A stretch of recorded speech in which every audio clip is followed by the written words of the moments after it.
जाना नहीं तू कहीं हार के, कांटों पे चल के मिलेंगे साए बाहर के। ओ राही ओ राही ओ राही ओ राही। मु राजलक्ष्मी कवि फाइनान्स डिपार्टमेंट रे काम करछि। मोर एक्चुअली हजबैंड को कैंसर हो गला। से आईजीएच रे चीफ फार्मासिस्ट थिले। जो मत 28 वर्ष मुझे भी दुनिया विषय जानू नथली, जानिबार इच्छा भी रखी नथली जेहेतु संसारी थी। से किंतु जो टाइप रो कैंसर देहांत हो गला। मत दीटा छोट छोट पिला से बड़ झील मात्र क्लास 2 रे आ सान झील 1.5 वर्षर छुआ। तेणु यही परिप्रेक्षी में मुझे केमी चलि तो आग मोपाई सबुठ बड़ प्रश्न थिला। दुनिया रे केमिति बिना हजबैंड रे चलती सेटा भी जना नथिला, किछि जना नथिला। एत बेलू सबुठ बड़ सहारा मोपाई हो गला, जोटा कि अति सत कथा। आम जीवन में जहाँ भी करूँ कि सब पछरे दरकार अर्थ। अर्थ नथिले किछि हो पारिबनी। आउ निजर परिचय मते से समय राउरकेला स्टील प्लांट ऑफर देला जे सर्विस पाई। आउ से सर्विस को मो पाइबाटा सबुठ बड़ जिनस। राउरकेला स्टील प्लांट को मो अशेष धन्यवाद जनइबी। मोर जमती कि तापर मोर फास्ट पोस्टिंग रहा आईजीएच रे। प्रत्येक स्टेप रे मो संघर्ष देखिली। प्रत्येक स्टेप रे किछि न जानिथिबा स्त्री लोकटे जेतबे सब संघर्ष देखे आउ से समय दुनिया रे केही ताको मोटिवेट करंतु न करंतु, जदि आपण निजे साहस न धरिबे निजे भी चली परिबेनी, छुआ को चलई पारिबेनी। आउ से मत फास्ट पोस्टिंग जेहेतु आईजीएच रे रहिला। आईजीएच रे मत इंडोर रे भी दिगला। पेसेंट मान को नहीं भी जाइए। तापर परे मोर पोस्टिंग रहिला टाउन इंजीनियरिंग डिपार्टमेंट रे।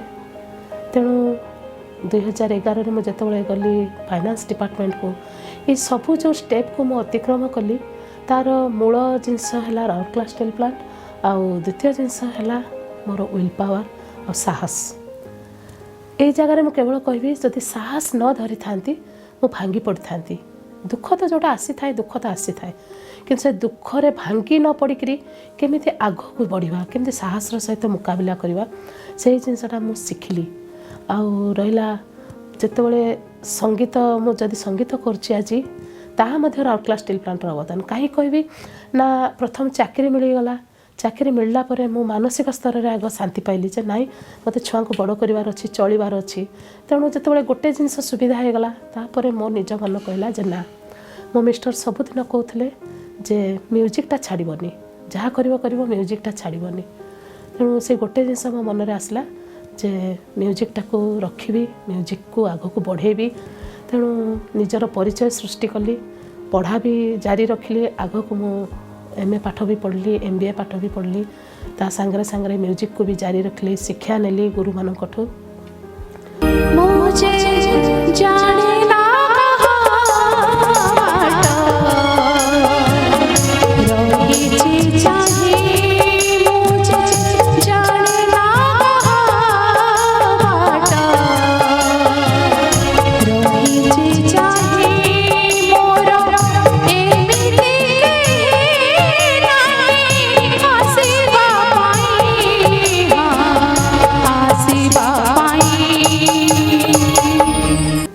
जीवन में विपद तो अच्छी, जीवन में विपद आसब। तेणु मु सबू भौणी मानू कहबी आमे लुह न ढालिकी आमे निजको लुहार परिणत करदवा। राजलक्ष्मी को परिस्थिति आरएसपी को टाणी आनी, किंतु मो कहानी टिके अलगा। मो छुआ बेलू राउरकेला स्टील प्लांट को देखी आसी। मोर जन्म राउरकेला रे, मोर पढ़ा राउरकेला रे। मो बापा आरएसपी रे चाकरी करथिले। मु छुआ बेले सब बेले रास्ता रे जाए जतले प्लांट को देखी देखी जाए। आ मु पढ़िली आ मु बहुत चेष्टा करिकी आ जते बेले राउरकेला स्टील प्लांट रे प्रथम दिन एंट्री कली, जो हेलमेट पिंधिकी मु पसिली, मते लागिला कि मोर स्वप्न आज पूरा हिची। आ मते न्यू प्लेट मिल जतले डिपार्टमेंट मिलिला, से प्लांटा पूरा नुआ आउ पूरा ऑटोमेशन। सेठी आमे अल्प किछि जण थिलु जोटी कि बहुत गुड़ा नुआ मशीनरीज थिला।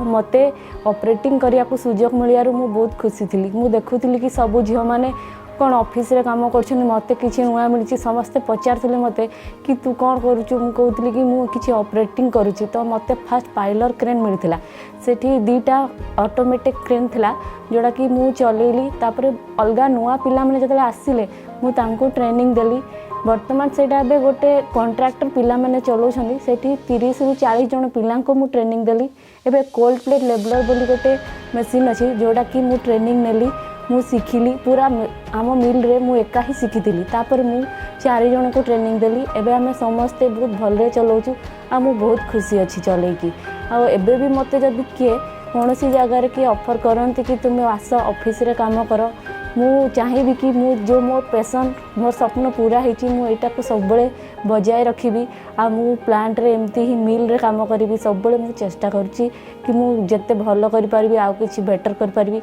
आ सेया किंतु बहुत गुड़े झीओंकर स्वप्न एमती पूरा होनी कि मो भलिया आउरी बहुत झील अच्छा से तांकर हुए तो से स्वप्न को लेकिन न आसी थाई पारंती किंतु अन्य किछि कारणवशत आसिकी आरएसपी रे निजर दक्षता प्रकाश करि पारछंती आ बहुत भल करूछंती सेमती मोर जणे सांग एबे सगुप्ता एठी काम करूची आ से बहुत भल करूची। मेरा नाम शगुफ्ता अख्तर है और मेरी कहानी ये है कि मैं जब यहाँ पे आई थी तब मैं सिर्फ 18 ईयर्स की थी और अब उस बात को करीबन 6 साल हो चुके हैं। बचपन से पापा मम्मी ने यही बोला था कि जब बड़े होंगे तो बनना है इंजीनियर, पर ज़रूरी नहीं है जो ज़िंदगी में आप हमेशा सोचें अपने बारे में या बनना चाहें तो आगे चल के लाइफ अपॉर्चुनिटीज़ या लाइफ में वो मोड़ आए जब आप वो चीज़ बन पाएंगे। तो वैसे ही एक मोड़ और वैसे ही एक चॉइस मेरे सामने भी आया। जब मैं 18 ईयर्स की थी तब एक चॉइस था कि या तो मैं इंजीनियर बन जाऊं जो मेरे पेरेंट्स चाहते थे बचपन से ही और शायद मैं खुद भी चाहती थी, या तो फैमिली की रिस्पॉन्सिबिलिटी लूं क्योंकि उस टाइम पे रिस्पॉन्सिबिलिटी लेना और जॉब करना भी एक बहुत ज़्यादा इम्पॉर्टेंट पार्ट होने वाला था मेरी ज़िंदगी का और ये एक ऐसा डिसीजन था जो मुझे लेना था। तो मैंने ये डिसाइड किया कि मैं यहाँ आना चाहती हूँ क्योंकि लाइफ में वो कहते हैं ना कि कभी आपके कंधों की मजबूती देखकर आप पे रिस्पॉन्सिबिलिटी नहीं आती है। तो वैसे ही मैं यहाँ आई तो मुझे पूरा डिपार्टमेंट का भी बहुत सपोर्ट मिला, पढ़ाई में भी। मैंने अभी जस्ट अपना ग्रेजुएशन ख़त्म किया है और लाइफ में और भी आगे बढ़ना है, पढ़ना है, अचीव करनी है चीज़ें। और भी क्रेडिट जाता है मेरे घर वालों को भी जिन्होंने कभी किसी चीज़ के लिए मुझे रोका नहीं, लाइफ में हमेशा वो करने दिया और हमेशा आगे बढ़ाया। कभी ये नहीं बोला कि लड़की हो तो ये नहीं करना है या लड़की हो तो ये कर नहीं सकते। और मैंने बहुत सारी नई चीज़ें सीखी। जब डिपार्टमेंट में आई थी तो स्कूल से आई थी तो आइडिया ही नहीं था कि चीज़ें करते कैसे हैं, करना कैसे है, एक्सपीरियंस नहीं था। और सबकी अपनी जर्नी होती है, जैसे मेरी थी। मैंने अपना जितनी चीज़ें सीखी हैं आज जिस भी मुकाम पे खड़ी हूँ वो खुद का स्ट्रगल तो है ही, साथ में खुद का बहुत सारा एफर्ट भी है। तो मैं बस यही बोलना चाहूँगी कि लाइफ में आपको जितने भी हार्डशिप्स आएँ, चॉइसेस आएँ, मुश्किल चॉइसेस आएँ, चाहे वो चॉइस क्यों ना करना पड़े कि आपको लाइफ में बनना कुछ था, आप कर कुछ और रहे हो, पर खुश रहना चाहिए और हर अपॉर्चुनिटी का अच्छा फ़ायदा उठाना चाहिए। और हमेशा ये कोशिश करना चाहिए कि लाइफ में कुछ भी आए, कोई भी मौका आए, उसका हमेशा बेस्ट यूटिलाइजेशन क्या हो सकता है। सडनली जो लोग सोचते हैं कि आप 18 साल में कर क्या सकते हो या अपनी ज़िंदगी में क्या बदलाव ला सकते हो या अपने लव्ड वंस का क्या लाइफ में बदलाव ला सकते हो, तो जब वो बैरियर मैंने मेरे दिमाग से तोड़ा है तो आई एम श्योर ऐसे बहुत से और भी लोग होंगे जिनका ये सेम थिंकिंग होगा। जो मेरी कहानी है वैसे ये कहानी है दमयंती जी की भी। मो ना रमंती साहू, मु 94 रे जॉइनिंग कली। र मेटियर रे थिली, सेठी बेलचा फेलचा सब मारुथिली। तातरो देह खराब होला पाई मते मेकानिकल शॉप को लाइट काम पाई पठैले। सेठी झाड़ू फाड़ू सब मारुथिली। आ मु देखे बहुत लोक को मु आज पाठ पढ़ीनी बोली आज झाड़ू फाड़ू मारू। आ मु भी दिने देखे ऊपर को जदि चढ़िया पाई मु चाहूची जदि बेले मु चढ़ी पारिबी निजे साहस करी मु कहली आ जाए मिसिन पाखे मु बसे घंटे 1.5 घंटा एमती बसे मिसिन पाखे। तातरू ऑपरेटर मैंने मते पचारे जे आ डमंती कहीं तुम ये सब बेले बसछ। मु कहली ना मते भी किसी काम करने इंटरेस्ट अच्छी से मु बसुची। से मैंने कहले जे तुम करिवो, मु कहली हाँ। तो से मैंने कहले पढ़ा लिखा संगे ये किसी छाप मरा है आ तमें जदि तुम मनर एरिया खोलिक जदि तुम काम करिया चाहिबो तो हेई जीवो बोली से मैंने जमती कहले। ମୁଁ କହିଲି ଠିକ୍ ଅଛି ମୁଁ ବି ଦେଖେ ତାହେଲେ। ତାଥିରୁ ସେମାନଙ୍କର ପାଖେ ପାଖେ ମୁଁ ଟିକେ ହ୍ୟାଣ୍ଡେଲ୍ ଧରିବାର ଶିଖିଲି। ଶିଖୁ ଶିଖୁ ଶିଖୁ ଶିଖୁ ଅଫିସର ବି ଦେଖିଲେ ଆମର। ତାଥିରୁ ସେମାନେ ମୋତେ ପଚାରିଲେ। ମୁଁ କହିଲି ହଁ ସାର୍ ମୁଁ ଚଲେଇ ଜାଣିବି। ତାଥିରୁ କହିଲେ ହଉ ଚଲେଇ ଜାଣିବ ତୁମେ କାଟିକରି ଦେଖାଅ। ହେଲେ ସୋ କଟିଂରେ ମୁଁ ଗୋଟେ ପିସ୍ କାଟିକରି ତାଙ୍କୁ ଦେଖେଇଲି। ତ ସେମାନେ କହିଲେ ଠିକ୍ ଅଛି ତୁମେ ତ କରୁଛ ଆଉ ମେସିନ୍ରେ ଡରିବନି ତୁମ ଘରେ ପଚାର। ତାଥିରୁ ମୁଁ କହିଲି ଠିକ୍ ଅଛି। ଘରେ ଆସି ମୁଁ ପଚାରିଲି ତ ସମସ୍ତେ କହିଲେ ଯଦି ତୁମେ ଅନପଢ଼ ହେଇକିରି ଏତେ ଦୂର ଚଢ଼ି ପାରୁଛ ସାହସ ନେଇକିରି ହେଲେ ତୁମେ ଚଢ଼, ଆମକୁ କିଛି ଆପତ୍ତି ନାହିଁ ସେଇଥିରେ, ନା ଆମେ କିଛି କହିବୁନି ବୋଲି ସେମାନେ କହିଲେ। ତାଥିରୁ ସେଇ ଦିନରୁ ମୁଁ ଚଲେଇଲି ସୋ କଟିଂରେ ଚଲେଇଲି। ତାଥିରୁ ମୋତେ ଦେଇଦେଲେ ଡ୍ରିଲ୍ ମେସିନ୍। ଡ୍ରିଲ୍ ମେସିନ୍ରେ ମୁଁ କାମ କଲି। ତାଥିରୁ ସେ ଅଫିସକୁ ନେଇଯାଇଥିଲେ। ମୁଁ ଅଫିସରେ କରିବାର ଚାହିଁଲିନି। ତାପରେ ମୁଁ କହିଲି ନା ମୋତେ ଡ୍ରିଲ୍ ମେସିନ୍ରେ ହିଁ ଦେଇଦିଅ। ସେ ତାଥିରୁ ମୋତେ ଡ୍ରିଲ୍ ମେସିନ୍ରେ ହିଁ ଦେଇଦେଲେ। ଡ୍ରିଲ୍ ମେସିନ୍ରେ ଏବେ କାମ କରି ମୋ ପିଲା ଛୁଆ ବି ସମସ୍ତେ ପଢ଼ା ଲିଖା, ମୋ ପିଲା ଛୁଆ ସମସ୍ତେ ଖୁସି, ତ ମୁଁ ବି ନିଜେ ଖୁସି। ଲୋକ କହନ୍ତି ଅଧିକା କାମ କଲେ କ'ଣ ଖୁସି ତୋତେ ମିଳୁଛି ନା କ'ଣ ଇଏ ହେଉଛି ଯେ ତୁ ଆହୁରି କରୁଛୁ। ମୁଁ କହେ ଯେଉଁଠି ବି ମୁଁ ବସେ ମୁଁ କହେ ମୋର କାମଟା ଅଛି, ମୁଁ କାମଟା କରେ ବୋଲି ମୁଁ ନିଜେ ଅନୁଭବ କରେ, ଖୁସି ହୁଏ। ମୋତେ ପ୍ରମୋସନ୍ ମିଳୁ ନ ମିଳୁ ମୋତେ ସେଇଥିରେ କିଛି ନାହିଁ। ମୁଁ ନିଜେ ଖୁସି ରହିଲେ ଦୁନିଆ ଖୁସି ହୁଏ।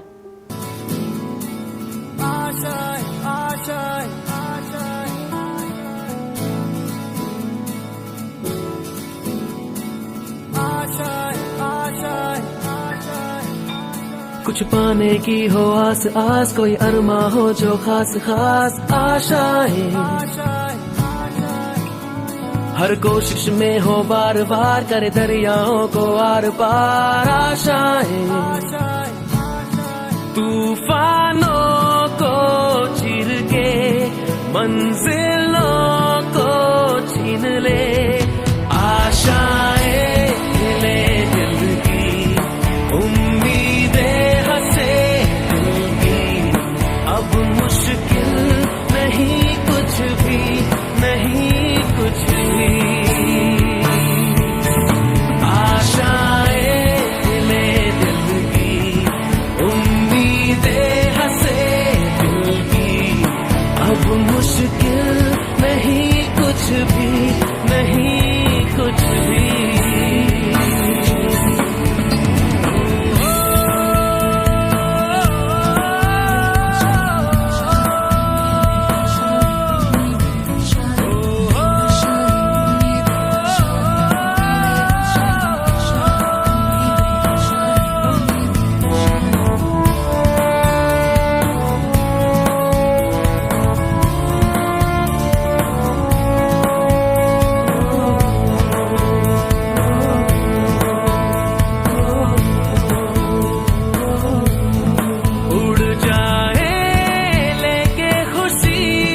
अपने संग तुझको वहाँ जन्नत से मुलाकात हो